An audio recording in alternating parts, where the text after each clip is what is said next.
Back in the day, light gun games were a big deal. Duck Hunt, Virtua Cop, House of the Dead to name just a few. Unless you have an old school TV though, you just can't play these anymore. Until now at least. As far as I know, nobody has tried tackling this before, but I've made a simple device that makes almost any light gun game playable again on modern TVs. But first, before we get on to that, it'd be useful to take a look at how light gun games work and why they don't work anymore. The key thing to understand about CRTs is that the video signal coming into the TV pretty much drove the beam that actually drew the picture directly. If the console was outputting the brightness of a particular pixel, then the TV would be displaying that pixel at that moment. Light gun games use this to detect what pixel they are pointed at. The light gun has a lens which acts a bit like a telescope, focusing the light of the pixel it's pointed at onto a sensor inside the gun.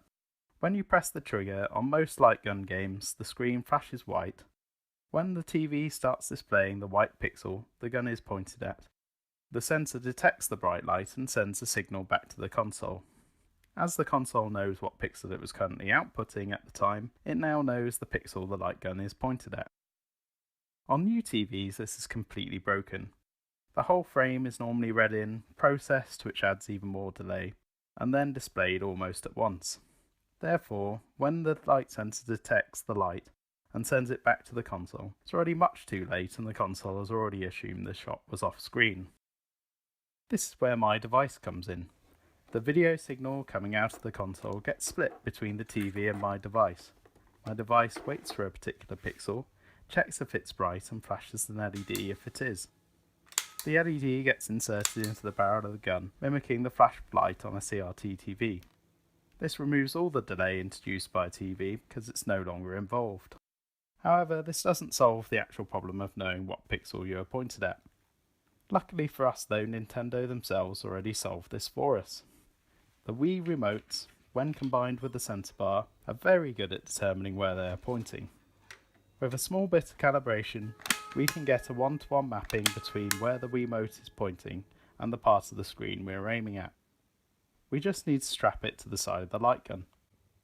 A Raspberry Pi reads the Wiimote data and sends it to an Arduino so it knows what pixel to inspect and when to flash the LED. With all that in place, here we are playing Duck Hunt on a real NES with a real zapper, albeit a real zapper with an LED held in the end of the barrel by blue tack and a Wiimote held onto the side with elastic bands. As my device is sitting between the console and the TV, we can also inject new data into the video signal. If we want, we can add a reticule to the display and play it Wii style. And because of the way NES light gun games work, we can even change the difficulty. This is because consoles like the NES and the Sega Master System weren't fast enough to make light gun games work as I showed earlier. They used a similar system that requires less precise timing. When you press the trigger, they first draw a completely black frame. This is an anti-cheat measure. Then each target is drawn as a white square. If the console receives a signal from the light gun within that frame, then it counts as a hit.